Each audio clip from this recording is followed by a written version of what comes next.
Hola, hola, hola. Sí, profe. Ah, bueno, bárbaro. Bueno, esperemos unos minutos. Bueno,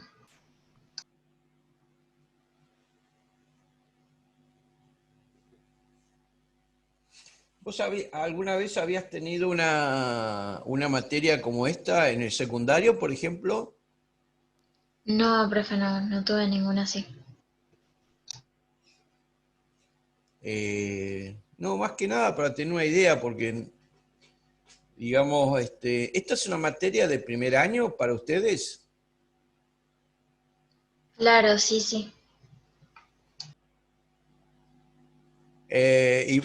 A ver, porque no tengo claro, ¿vos estás cursando la licenciatura en seguridad e higiene? Claro, sí, yo empecé este año la carrera. Ajá. Y no, porque me da la impresión de que es es una materia más para segundo o tercer año, ¿no?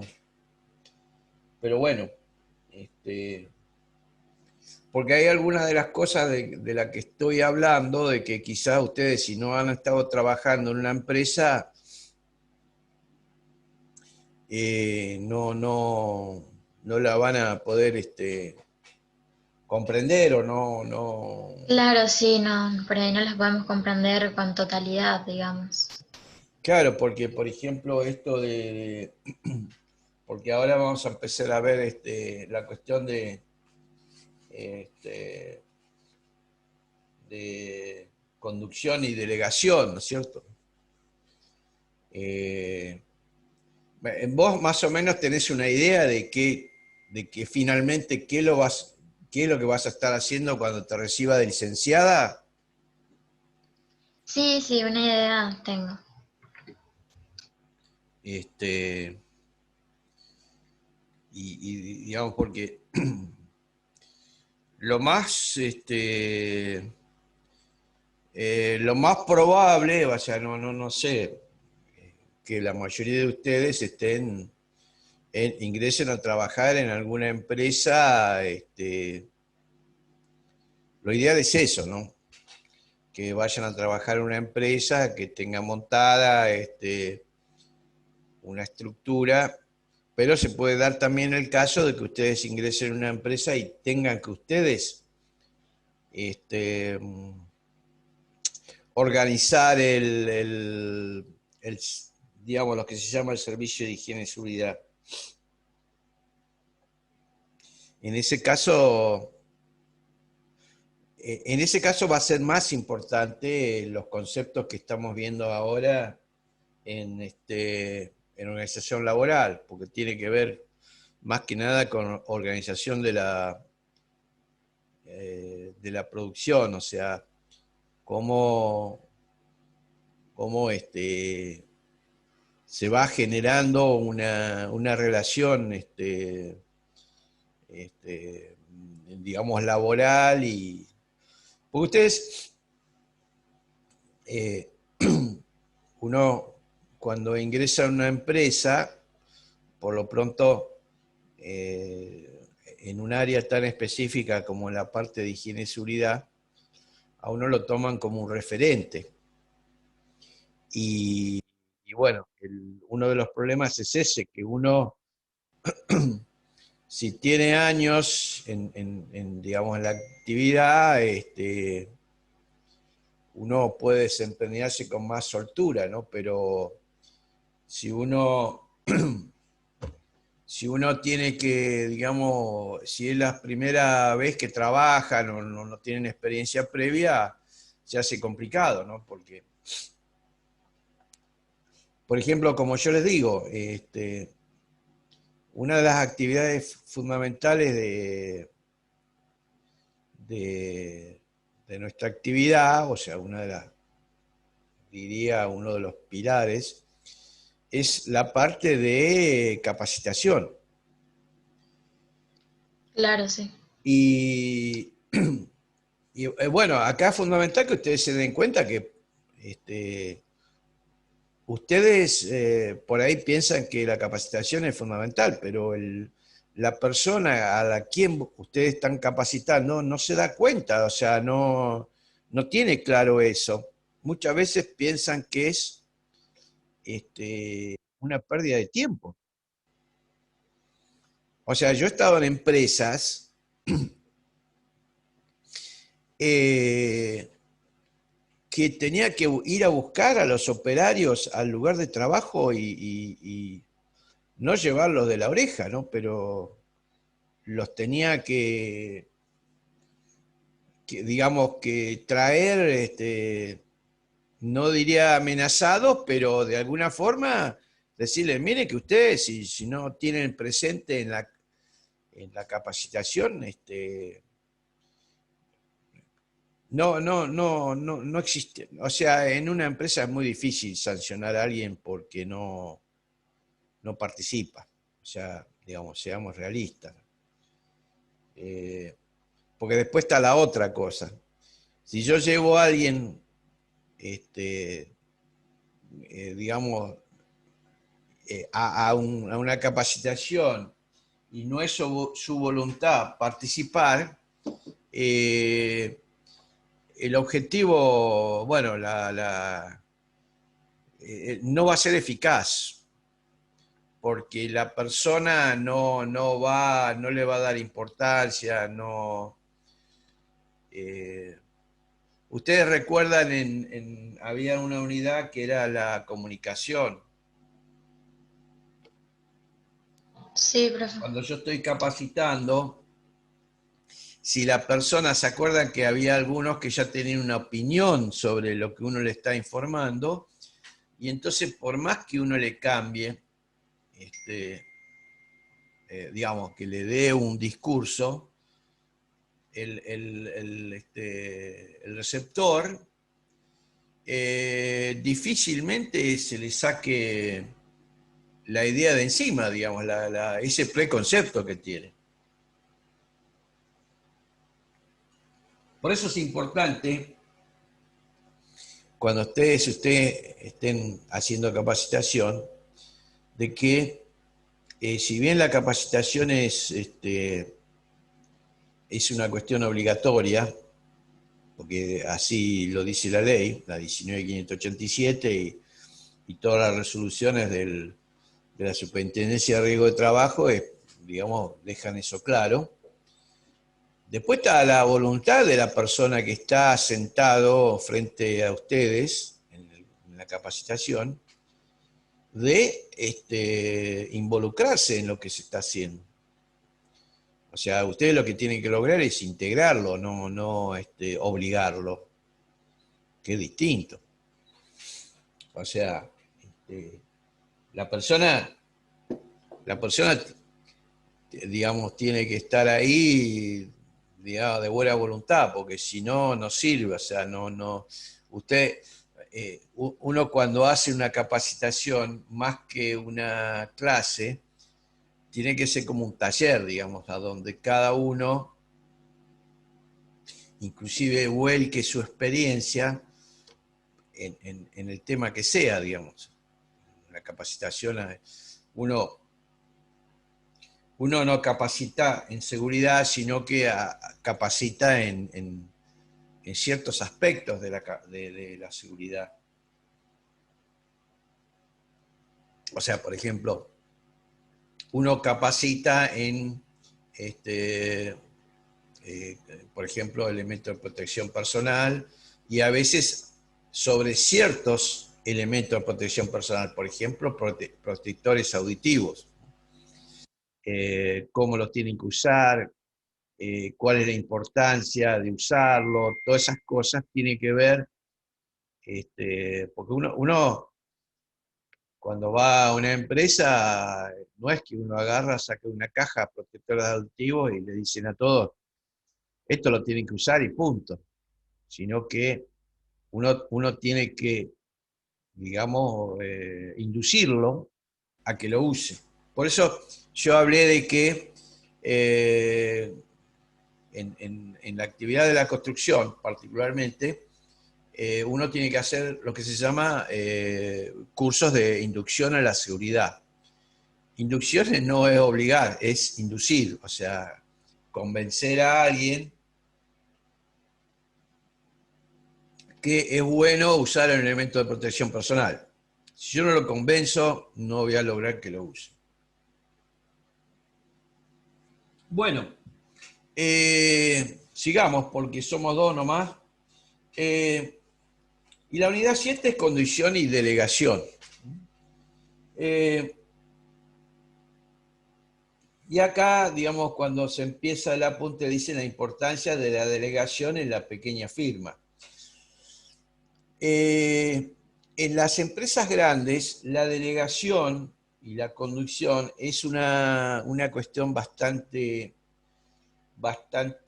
más, que se toma más como natural, porque a veces uno, a la máxima autoridad en una empresa grande,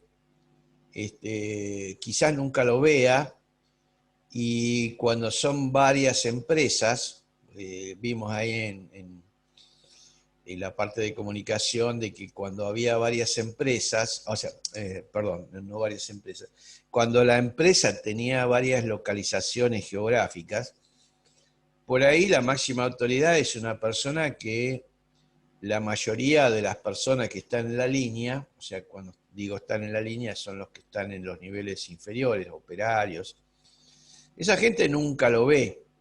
Y entonces es una cosa muy usual encontrar, digamos, o que es natural de que las órdenes vienen, como dicen, vienen de arriba.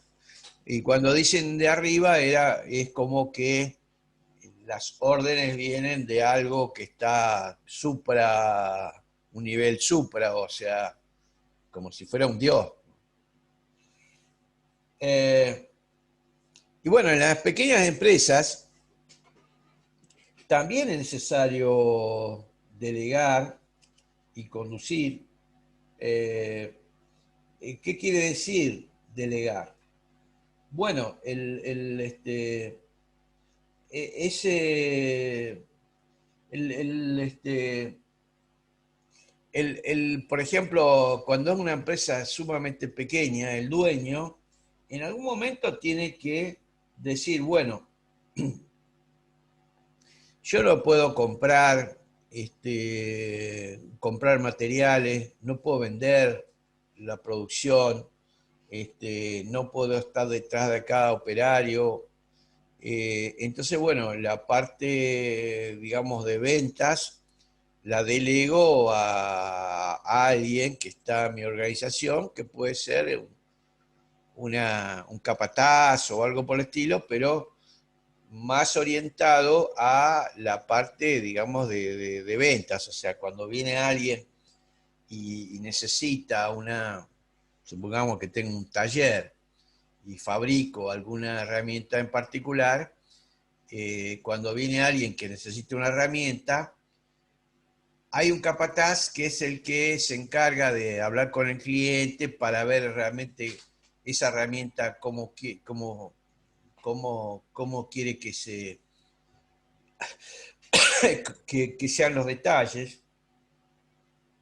Entonces, ¿y qué quiere decir? Que yo a ese capataz que trata la parte comercial o la parte de ventas, yo le estoy delegando, digamos, aspectos en esa persona. A veces, el dueño le resulta muy difícil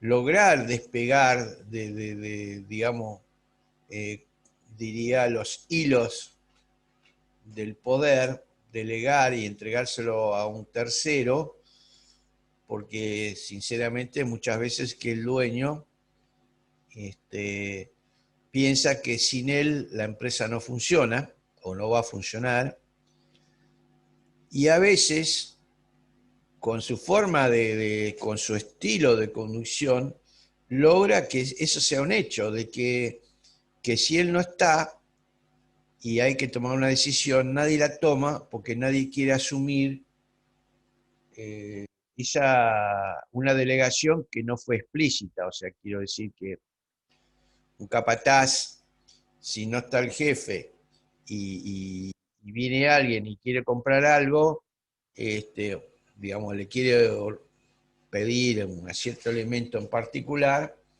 el capataz va a decir, mire, va a tener que hablar con el dueño porque el único que está autorizado a aclararle las dudas que usted tiene es el dueño. Así que bueno, pero es importante digamos, en cualquier empresa esa delegación. Ustedes en la parte de seguridad e higiene van a tener delegada esa función, digamos, y eso tiene que ser bien claro. O sea, bueno, de alguna forma ustedes vieron el organigrama de que la parte de seguridad e higiene tiene que ser ¿se acuerdan la función de staff? O sea, el staff era alguien que estaba en el organigrama a la derecha o a la izquierda de ese nivel superior. Y todo eso tiene que ver con delegar, ¿no es cierto? Porque yo asesoro al gerente general o lo que sea, pero de alguna forma el gerente general me está delegando a mí funciones, o sea, llamémosle, en este caso sería la parte de seguridad e higiene. Así que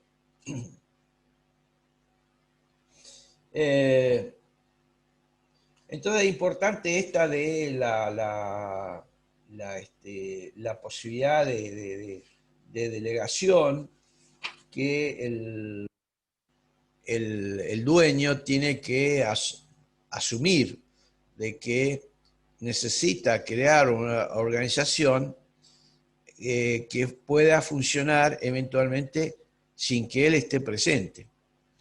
Y eso a veces se llama el estilo de conducción que tiene el, el propietario, digamos, que delega los distintos hilos de mando que tiene.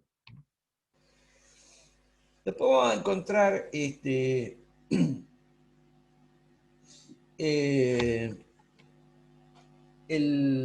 lo que se llama el principio de excepción. Normalmente en una empresa se establecen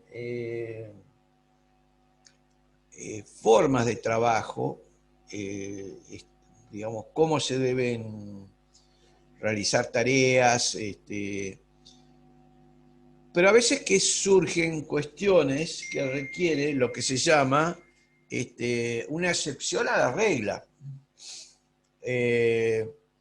Y bueno, ese es lo que se llama el principio de excepción, es muy importante porque a veces surgen problemas en la producción y si no está normado, lo que tiene, digamos, no aparece en nuestra rutina diaria, qué es lo que tenemos que hacer ante una determinada cuestión,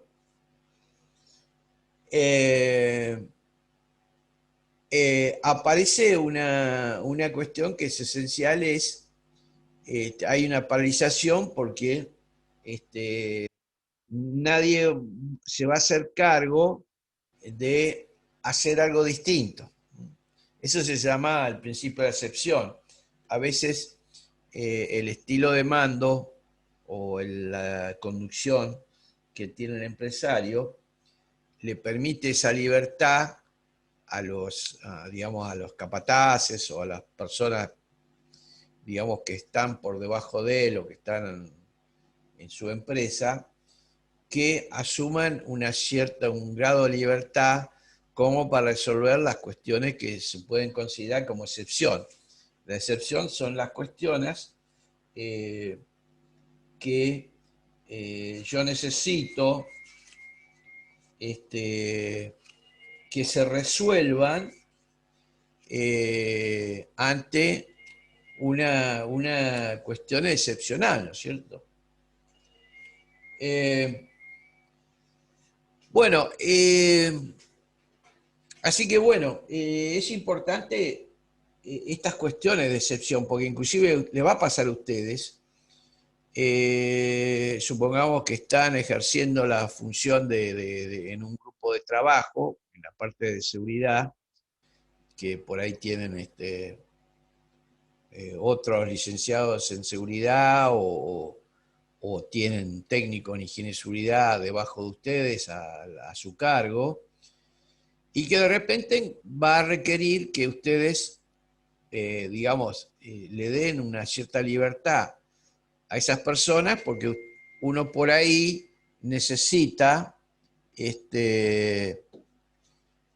uno necesita, es muy común que uno tenga que, digamos, faltar al trabajo porque tiene que hacer algún trámite, algún ministerio o algún lugar en particular y uno no puede estar permanente en el trabajo. Entonces tiene que haber una cierta posibilidad de que sin que uno esté presente, las cosas siguen funcionando. No es que se paraliza todo. O sea, le doy un ejemplo. Por ejemplo, en el trabajo, en muchas empresas, ustedes van a encontrar que a la mañana temprano, o sea, supongamos que entran a las 8 de la mañana y en los primeros 10 minutos de la mañana, del turno, supongamos, se planifica el trabajo que se va a hacer en esa jornada. No es específicamente se planifica, sino se repasa lo que se va a hacer ese día. Cuando digo repasa es porque uno ya tiene un programa de trabajo y a veces uno digamos, el día anterior hubo algún retraso, por ejemplo, y uno tiene que reprogramar la actividad del día siguiente. Entonces, a las 8 de la mañana se emiten lo que se llaman las órdenes de trabajo. Las órdenes de trabajo son una especie de formularios que especifican lo que se va a hacer durante el día. Suele ser común de que las órdenes de trabajo tienen que ser firmadas por supongamos, el capataz o el jefe de departamento del sector, y tiene que ser firmado por el responsable de higiene y seguridad. Y entonces, ¿qué pasa? Si ustedes tuvieron que faltar, tuvieron que hacer un trámite, no sé, tuvieron que ir al ministerio a contestar una demanda laboral o algo por el estilo, y ustedes no están, tiene que haber alguien que pueda firmar en ausencia de ustedes. Porque si no, ¿qué pasa? Si esa orden de trabajo no tiene todas las firmas que corresponden, y eso lo he experimentado, no se puede iniciar la tarea. O sea, porque está establecido de esa forma. Entonces, esas cuestiones tienen que estar contempladas, o sea, la excepción. Eh, en, en, este, en todas las empresas, aún en las pequeñas empresas, hay que hacer una planificación de las actividades. Uno en la actividad, en toda actividad laboral, hace un planeamiento. Planeamiento es, bueno, no sé, supongamos, voy a hacer supongamos que estoy en la construcción, voy a hacer las bases del edificio. Supongamos que estamos en la parte de construcción. Esa es el planeamiento. Y la planificación, que parece una palabra muy parecida, es en qué orden voy a hacer esas bases o esa fundación del edificio. Entonces hay una diferencia fundamental. O sea, uno en la actividad laboral hace lo que se llamaría el planeamiento, o sea, a grandes rasgos qué voy a hacer, y después hace la planificación, que serían las distintas etapas de ese planeamiento, o sea, materializar las etapas del planeamiento.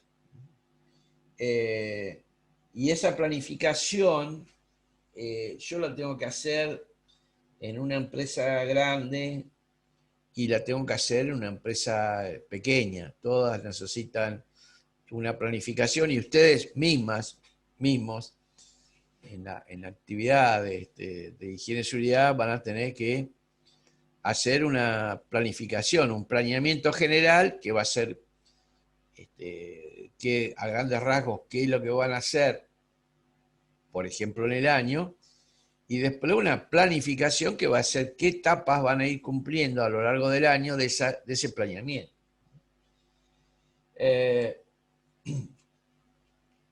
Bueno, ustedes cuando estamos hablando de delegación de autoridad, estamos hablando de conducción y delegación. Cuando estamos hablando de delegación de autoridad, uno cuando delega autoridad, está delegando la autoridad, digamos, para decir, bueno, yo delego o le digo al capataz que puede hacer tal cosa. Eso es la delegación. ¿Eh? Entonces, yo cuando delego autoridad, también también lo que estoy haciendo es asignando una responsabilidad, porque si no asigno responsabilidad no puede haber autoridad. ¿Eh? Entonces, las dos cosas van juntas, o sea, autoridad y responsabilidad por la tarea que se va a hacer. Porque si la persona, si yo le delego autoridad, pero después, digamos, le digo, bueno, mirá, hoy tenés que hormigonar esta base, pero si después la base esa no la hormigonó el capataz y no pasa nada, y bueno, no sirve, porque si yo no logro que se cumplan las etapas digamos, de mi trabajo, se va haciendo muy complicado.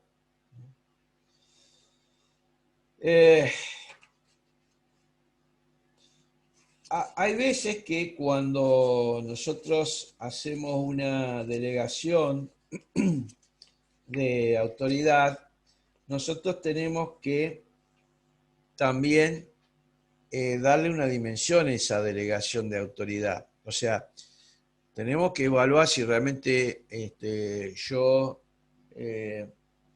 puedo delegar esa autoridad en una persona determinada, porque yo, digamos, o una persona que es, digamos, que tiene una jefatura, como la que van a tener ustedes, tienen que saber si a una determinada persona le asigno una responsabilidad y le doy la autoridad, yo lo que tengo que estar seguro de que esa persona, tengo que evaluar esa persona, y no digo evaluar, tomarle un examen, sino uno va conociendo a la gente, a medida que va transcurriendo el tiempo, uno va conociendo a la gente y se va dando cuenta de si puede delegar o no.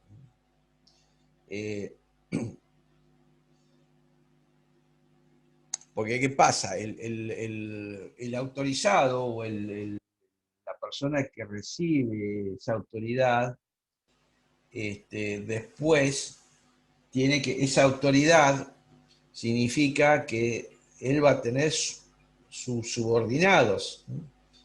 Y él a su vez, uno siempre está haciendo esto, uno está delegando y responsabilizando.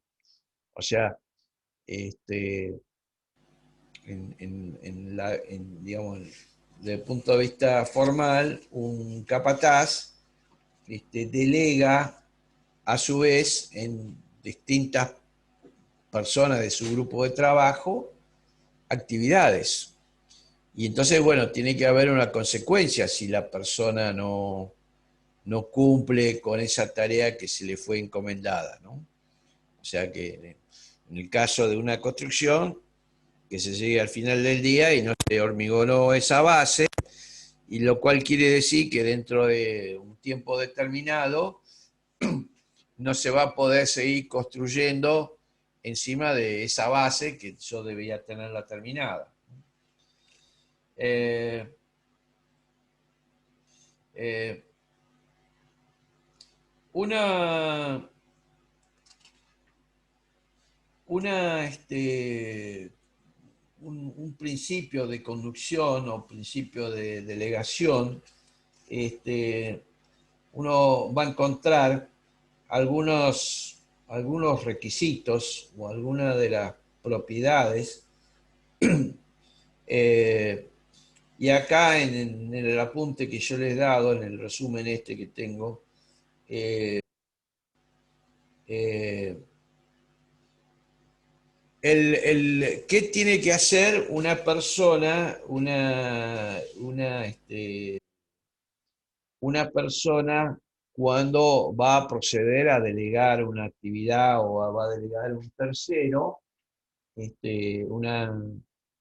una cierta actividad? Bueno, por lo pronto, eh, uno tiene que considerar todos los hechos, todo lo que es relevante respecto a la tarea que uno va a estar, digamos, delegando. Y esto es importante, la segunda, esa sería la primera. La segunda es, a veces uno requiere aceptar los puntos de vista de las otras personas, o sea, las personas que van a ser delegadas. Porque quizás algunas veces uno necesita que la persona que va a recibir la orden tenga cierta eh, autonomía, no para cuestionar lo que yo le estoy ordenando, sino que a veces aceptar las opiniones de otros va a mejorar el resultado del trabajo que voy a hacer. El tercer cuestión sería eh, dejar, a veces uno le pide al subordinado a ver que me diga a ver a dónde me estoy equivocando, si es que me estoy equivocando. A veces uno tiene que decirle a la gente o convencer a la gente y decir, bueno, a ver, nosotros queremos mejorar el resultado y entonces quizás haya una forma distinta de hacerla, distinta a la que yo propongo. Eh, y el siguiente punto, que sería el cuarto, una vez que en determinado momento uno tiene que decidir, bueno, vamos a hacer tal cosa, después de haber discutido con los subalternos, y uno dice, bueno, me decido a hacer esto. A veces no logro obtener la, digamos, la opinión de todos que estén de acuerdo. Así que, y el siguiente punto, el quinto, es, tengo que decirle a los demás qué es lo que vamos a hacer y por qué. Eh, y después, lo que viene después es, yo tengo que decir, bueno, esto lo vamos a hacer de la siguiente forma, y esto es lo que va a hacer cada uno que esté involucrado en ese trabajo en particular. Y lo importante es, el siguiente aspecto es, eh, y esto es importante, es yo tengo que estar convencido de lo que estoy haciendo y tener, digamos, la suficiente flexibilidad como para que no se note de que si las cosas no están saliendo bien, uno no se ponga impaciente o se ponga nervioso. Eh, el concepto siguiente sería, eh, digamos, si alguien delegó una autoridad en mí, se supone que analizó las posibilidades que yo tengo, si tengo una personalidad equilibrada como para hacer, digamos, una determinada tarea. Y después viene el segundo punto, que sería el noveno, que hayan analizado que yo puedo persuadir al resto para hacer lo que se pretende hacer. Y por supuesto, como último requisito es que yo tengo que tener una capacidad intelectual adecuada para poder discernir si no me estoy equivocando o no. Es importante en esto la calidad humana del liderazgo que ustedes estén ejerciendo, porque, bueno, y tiene que ver con lo que estamos viendo. O sea, ustedes tienen que comprender que no todas las personas tienen la misma motivación que tienen ustedes. O sea, por ejemplo, por ahí, en este grupo digamos, de la materia, de la asignatura, no todos tienen, digamos, los mismos, digamos, necesidades o comprendan que la materia tiene que ser llevada de una forma, o no entienden por qué tengo que cursar esta materia que por ahí yo pensaba que no necesitaba, que era que yo voy a tener un grupo a cargo y que el que está bajo mío me tiene que obedecer. Y bueno, ustedes se van a dar cuenta con el tiempo que no es así. Eh, Ustedes tienen que desarrollar capacidades y cambiar a ciertos conceptos que tengan para que la gente los respete. Y ustedes tienen que estar convencidos de que, digamos, todas estas etapas de planeamiento y planificación son cuestiones necesarias, porque si no, el, el subordinado, digamos, la persona que está por debajo de nosotros, va percibiendo esta diferencia o estas dudas que nosotros tenemos y eso no hace bien al trabajo. Eh, eh, en pequeñas empresas es, es bastante, es bastante difícil a veces la conducción, salvo de el dueño de la empresa es una persona que quizás tiene un liderazgo muy, diría, tipo dictatorial, eh, y no, y no, y no, y no se da cuenta, porque muchas veces el dueño de la empresa que fue creciendo con la empresa, llega un momento que tiene tal cantidad de personal trabajando y que él eh, pretende manejar su empresa con el mismo criterio, o sea, ahora que tiene 100 empleados, pretende utilizar el mismo criterio que tenía cuando tenía 3 empleados. Y ahí es a donde aparece el problema que el empresario le puede faltar conducción administrativa porque por su formación psicológica, o sea, por lo que él ha experimentado, por sus vivencias, y entonces,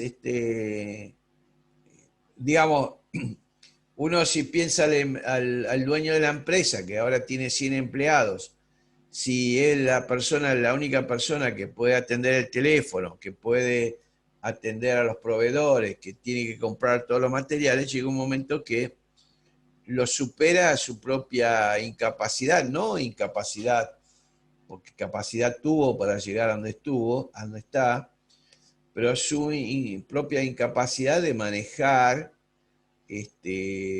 todas las actividades que tiene que desarrollar. Y eh, a veces una de las cuestiones por qué las empresas, digamos, surgen problemas en las empresas, es justamente porque el principio de delegación y el crecimiento en las pequeñas empresas es importante. O sea, a medida que yo tengo una empresa cada vez más grande, necesito tener una mayor delegación de la conducción y de la responsabilidad. Eh, bueno, eh, acá al final del apunte yo acá tengo una guía para delegación en las pequeñas empresas.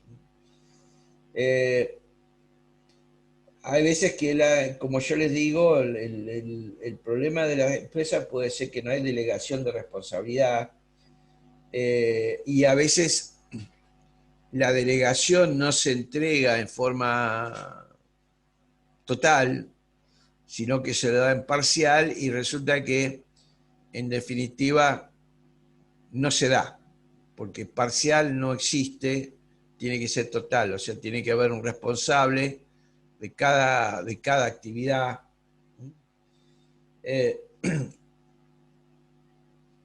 eh, bueno, entonces, alguna de las cuestiones es necesario que la persona o el dueño o la persona del nivel superior delegue responsabilidad, pero que mantenga un cierto nivel de, digamos, de responsabilidad, pero mínima, aunque sea mínima, en la delegación. Bueno, me estoy quedando, a ver qué hora. Me estoy quedando sin tiempo. Cortamos y en unos 10 minutos volvemos, ¿eh? Bueno, profe.